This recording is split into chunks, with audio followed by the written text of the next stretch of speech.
This is to the defendants. Many of the other defendants in this scheme worked for government agencies, including NYCHA, the NYPD, USPS, and the MTA.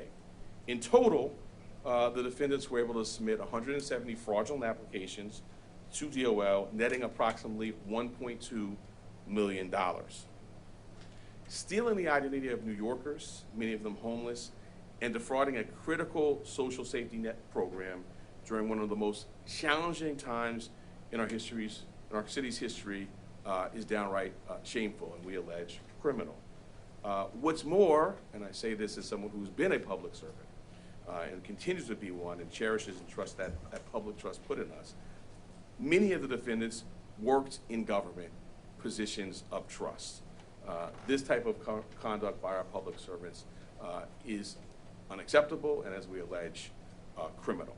That leads us to the fourth indictment, burglary charge. Perhaps not surprising when one is dealing in the proceeds of fraud. A disagreement arose as to how to divide those proceeds, which leads us to this fourth indictment. One of the partners, the alleged partners in the pandemic benefits fraud scheme, along with a fellow DHS employee, believed that another defendant was keeping more than his fair share, which I will put in quotes, of the proceeds from the fraud. So she enlisted her boyfriend and a friend who also were involved in the underlying application fraud to burglarize the residential apartment of one of their alleged co-conspirators in November 2020. This person began working later in time for the NYPD in the summer of 2022. She was ultimately fired by the NYPD when the NYPD learned about the burglary. And that is the overview of our four indictments. So I will just I know that's a lot of moving parts, and I will just sort of summarize. We start with a ghost gun investigation, which is something that we've been focusing on more and more with NYPD and our federal ETF. And very, very serious allegations about literally printing out firearms from one's home. And that street crime investigation grew into and developed into a very, very important financial fraud investigation where we see individuals defrauding a very important public program at a very important time in our country's history, and then a burglary arising from that. So it really captures what I said up front, what we're seeing about sort of the integrated and interlocking white collar and violent crimes. And then here we have much of the conduct we allege being committed by those who are in public service, who we should and must hold to the highest standards. So in the DA's office here in Manhattan, we are connecting the dots literally every day, using every tool at our disposal to keep Manhattanites and those who visit and work in Manhattan safe, no matter what the harm.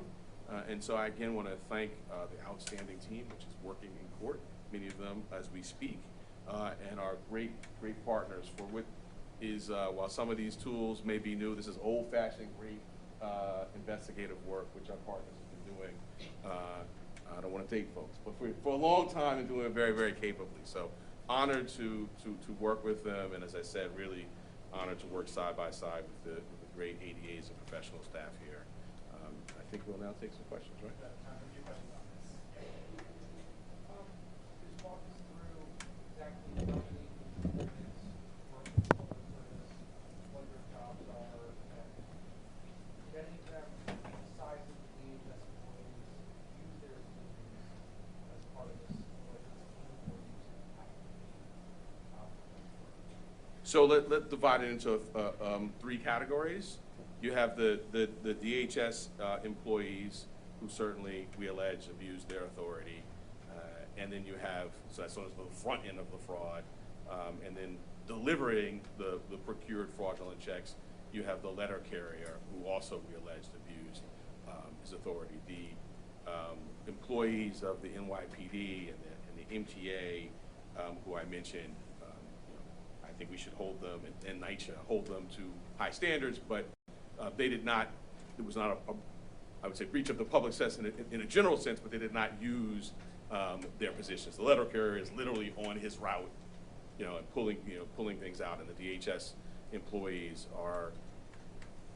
pulled the personal identifying information from databases, both physical and digital, that they had access to by virtue of their positions.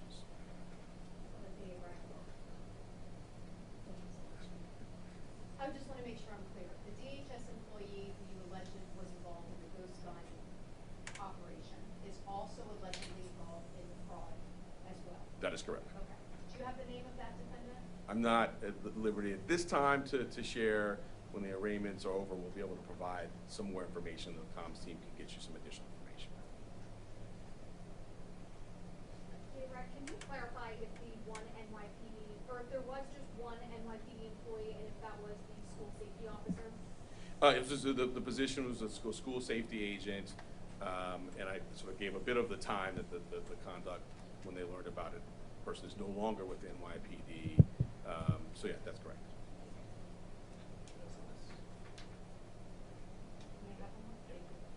Can you provide just a little bit more about how you got from ghost guns to this financial fraud? Just a little bit. Sure, I love the question. I can't give a lot here. I give a little bit. It grew out of. I mean, let me put it this way, which just may not be sufficiently detailed for you, but it's what I can say. When you bring a serious charge like those ghost gun charges, you begin to then look into the background of the individuals involved. You take investigative steps, for example, a search warrant, for example, or something like that, which may, while the fruits of that were, you were looking for another crime, may lead you in another direction. So what I would say is this is just great old-fashioned law enforcement work where you start pulling at threads, you bring a great case, and you don't stop there. You don't stop just because you've charged the one crime. You just keep pulling at the threads to see what are the other harms to the public, and that's what these great folks behind me did and the others who were in court. Just real quick, 'cause I know the arraignment's ongoing. We're talking about 5 DHS workers, 1 NYCHA, 1 USPS, 1 NYPD, and 1 MTA.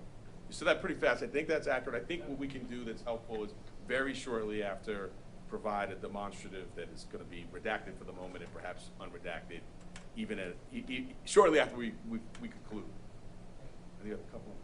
Last one. Yeah. How many in total? 18. All right. Thanks, everyone. What was the pandemic program? What was The Pandemic Unemployment Assistance Program. Thank you. Thanks so much. Have a good night.